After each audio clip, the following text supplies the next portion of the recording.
Hi guys, if you don't know me, my name is Michelle Vinikurov. I'm an individual who lives with autism myself, and I am a blogger behind my own blog called The World of Autism. I've created that since last year in 2019, and what happened is that my blog became more of not just about my own experience of living with autism, but I provide experiences of not just from myself, but from individuals who live with autism, from families, and even from professionals who work with individuals with autism. So my guest on my guest interview series is Miss Chu. How you doing? I'm doing well. Thanks for having me. Thank you. Thank you for sharing your interest in everything.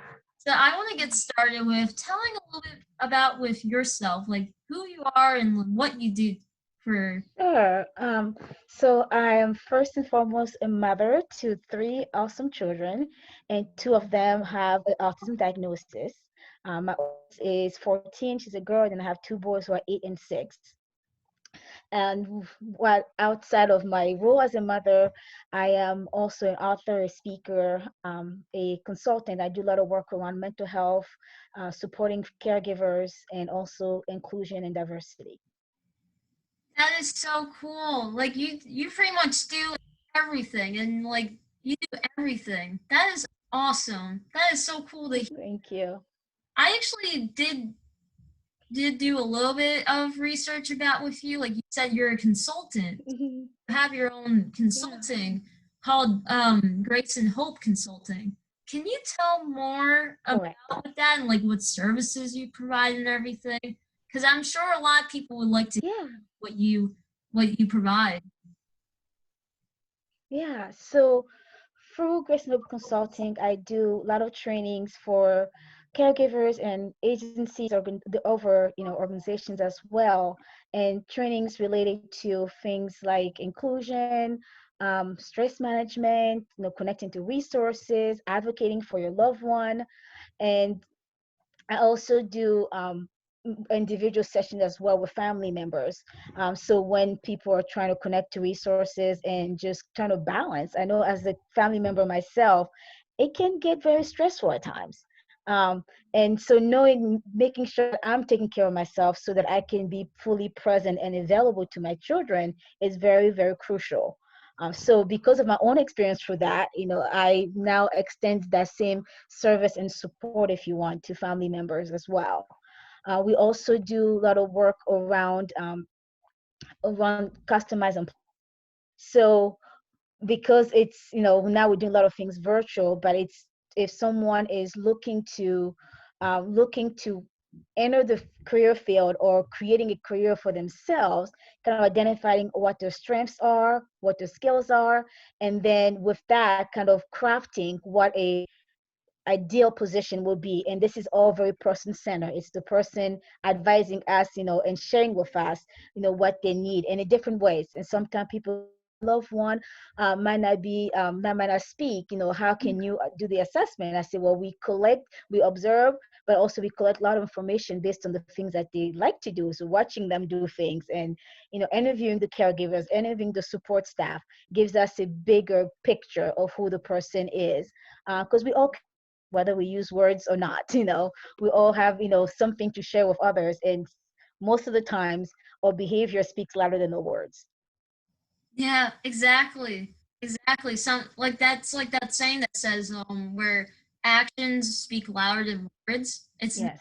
always about like yeah, you can go on and just say about like what you believe or think, but that doesn't like people don't always like reflect that in their actions or behaviors and stuff. Correct. Absolutely true. Like, yeah, just Yeah. because, and also I really liked your point where you were saying that just because like an individual, like they could be nonverbal and stuff. Like, I'll tell you a little personally myself that I didn't say my first word till I was 6 years old. So I couldn't communicate starting Mhm. then. So I will say that it's true that just because a individual is nonverbal, that doesn't mean like they could still do a lot just as much as anybody else can, Yes. and Yes. they could have just as much interest as anybody else can. So you provided a very, very valid point right there about like Yeah. of how you um on how you evaluate an individual when it comes to like what their goals are for like employment and Mm-hmm. take doing like observations and seeing like what they're interested in and everything. Yes. Yeah. It reminds me a lot about what like I work as a paraprofessional. That's Nice. that's been my main job, but recently I actually applied for an online college called Purdue University Global, and I'm actually pursuing my Yes. bachelor's in ABA. So Awesome. thank you so much. So a lot of about what you were saying reminds me exactly of what ABA therapy does because it's like it's more like observing. You're Mm-hmm. Mm-hmm. behaviors and actions of an individual. It's less of words. So Mm-hmm. that's my point right there. And I like how you were saying about all the other services you provide, such as with inclusion and advocacy and everything, because those are very, very important in our world, especially today. We need that like more than Yes. ever right now, just to like include, because with the pandemic and everything, the pandemic has affected a lot. And actually, that leads to Mm-hmm. my next question is about like how are you providing services to those to your people to your Mm-hmm. Yeah. Um, so right now we're doing a lot of things virtually, and which I've done before. Just now we're doing more of it. So people usually they'll reach out to me. We set up a time to talk, whether it's through Zoom like this, over the phone, whatever they're comfortable with. And it's for me, it's always meeting people where they are, And the foundation of everything we do is very person centered. So I ask them what's the best way for me to communicate with them. How would they want to be addressed? What time works best for them?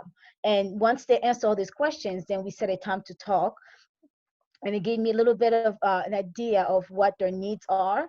And then based on their needs, I share with them what Grace Note Consulting can provide. And even then, they still, I tell people, you have the right to fire me any day, anytime. And usually, my folks are, they're like they're friends, and I love what I do. You should don't laugh. Like, I don't want to fire you. I love working with you. I say oh yes, but I also want people to know that just because they're used to working with us, or we're doing a great job and they like it, they don't have to depend on the service for lifelong if they don't want to, right? And right. so my goal is to make sure, what as I'm meeting with people, and we start to working together, we set goal, they set their own goals, we just help walk with them on that journey to accomplish those goals, whether it's finding another employment, finding a place to live, better communicating with maybe family members, especially when people are transitioning to become young adults, and sometimes like, well, mom and dad, or sometimes siblings still treat them as a young child, and that happens whether or you have a disability or not. It just seems like when you have a diagnosis, people cling to that diagnosis more than they see, instead of seeing you as just an individual who's growing up. So sometimes we work on goals like this, and sometimes it's just managing stress, with going, starting a new job, moving to a new place, starting college, whatever that life transition is for them, kind of helping them find tools and resources that help them thrive in whichever area of life that they're in. So we meet and we kind of work through those goals, and they evaluate themselves as like if they met the goal or not. Sometimes people are like, well, I met this goal, but now I want to work on this. Can we keep working together? I'm saying, of course, Oh I want to make myself available. I also tell them, if you have all that you need at this time, and it's okay to say, sure, I have what I need right now. I think I'm okay stopping services. I'm okay doing our sessions. And then once they know that when they need me, they can always pick up the call, send an email, send a text, and we can they can get my support from me anytime. So it's very flexible. It's not, and I share that all. That's my point. It's very flexible. That's not, oh, it's a 3-month program, or no, you're locking with us for a year. There's none of that. hmm With one time. There's people I meet with, multiple times. People that maybe they've been with us for a couple of years, but we meet with them every 3 or 4 months. So it's based on what the person needs. It's pretty much, as needed service. You get it as often, as much as you want. that is awesome to hear that, and just also where you were saying about how it's very person centered, like it's based on the individual's needs.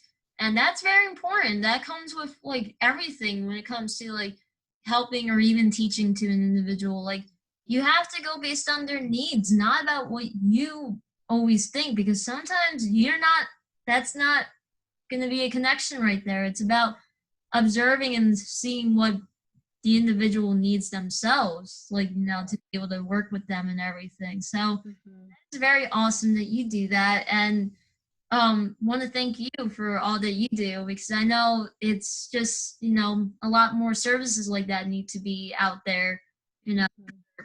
And I wanted to ask you, what age group do you work with? Because I know it seems like it's varied, but just want to clarify. Yeah, sure. So it does vary.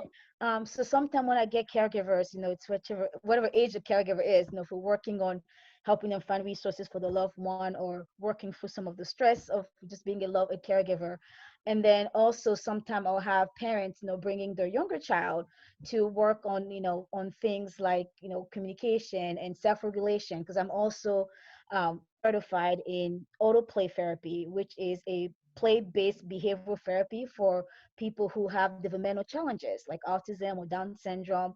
So people bring kids for that, and then we kind of do more of a family session. We just through play, helping the kids to, the individual to learn to take turns, learn to wait, learn to say Mhm. no, because those are all things. Yeah, Sometimes we don't like people saying no, like, oh, they're not being compliant, they're not listening, they're being rebellious. But if we don't give them opportunities to say no appropriately, then they won't know how to protect themselves when they are in the community, but with people who might not have the interest at heart. So we practice right. all those skills. So yeah, so the ages vary, honestly. So I've had younger children, I have teens and young adults who are transitioning from school and trying to find their own apartment, trying to even start dating, like, I don't know how to do this whole dating thing. I'm like, I'm not a dating coach, but they set their goals, for example, and then they're just gonna work through the all the emotions and the stress and the resources they need in order to transition through whatever goal they're working on. So yeah, so it varies. If I tell people, we meet you where you are, and so ages don't really matter as much to us, to Grayson Consulting, because we do our best to meet you where you are. And if someone ever comes with, presents a need, and we don't think that we're a good fit, to provide that service for them, we will be open. It's not about just saying, oh yeah, I'll take this client and I'll take this person and I'll work with them.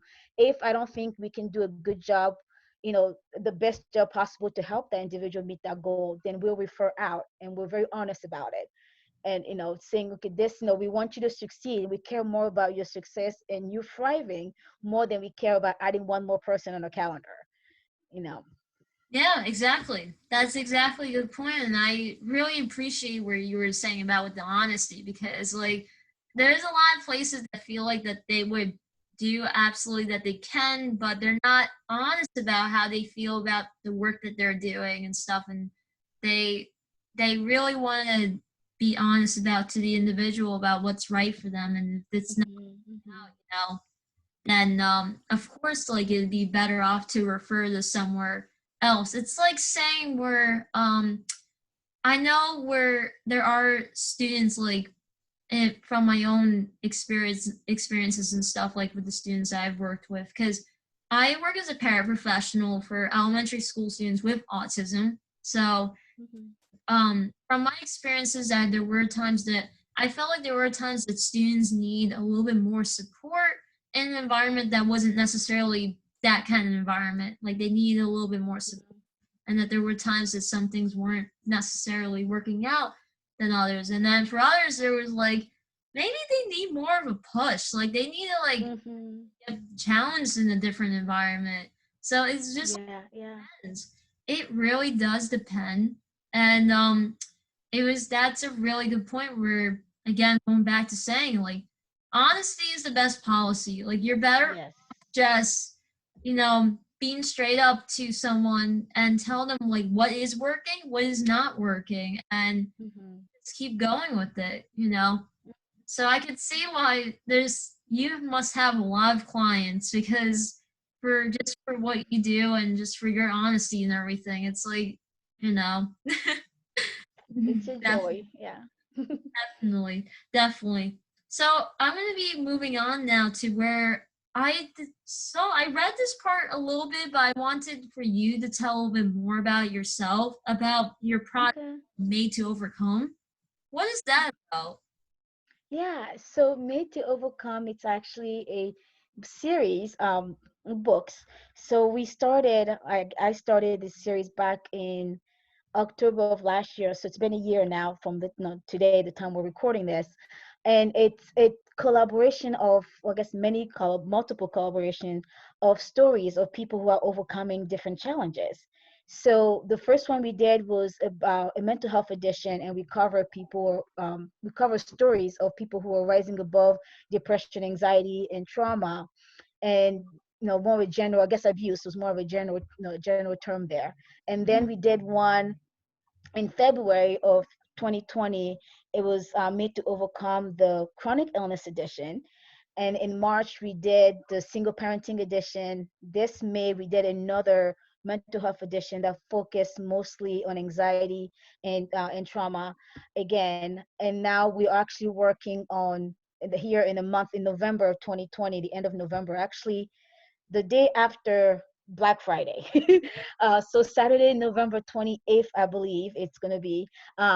That's we're releasing the caregivers edition of Made to Overcome, and those stories of people who are caring for loved ones with different challenges and different skills and as and opportunities as well. And they kind of share the stories of where they've been, what's helping, what's sustaining them, and kind of share a message of hope to other caregivers who are living and going through these similar situations. Exactly, and I really like that because it just makes it feel like for families and stuff that they're not alone in what they're going through and stuff Yes, and yes. everything about with their child or their children. Because I know I know that this is a statistic right here that talks about with how an individual with autism more likely to have any disability is to have another coexisting condition Mm, or disability or mental health uh, condition. I mm-hmm. don't know if you've heard that, Yeah. but um, so I wanted to actually say about with like what clients have you worked with? Yeah. So it varies. I've worked with individuals with autism. I work with individuals with learning differences, and then and I've worked people with physical limitations. I've worked with people with speech impairment. I mean, the list goes on, and I don't even like naming it, because for me it's not looking at what the struggle is rather than seeing what they can do.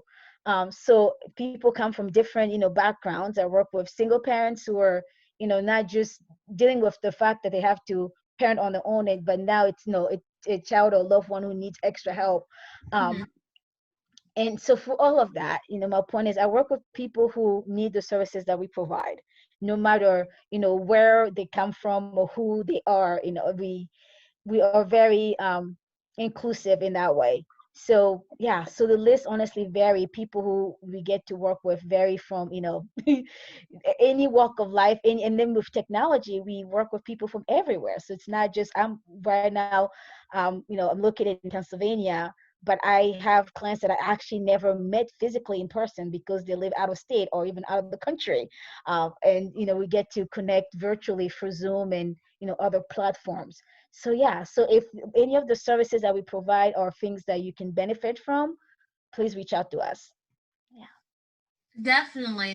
I definitely would recommend that for anybody to reach out to her because it's just, it's really incredible. It really is. And just like it's just amazing in general with technology too that you could just connect from like all over the world pretty much. Mm-hmm. And that's how you grow with everything.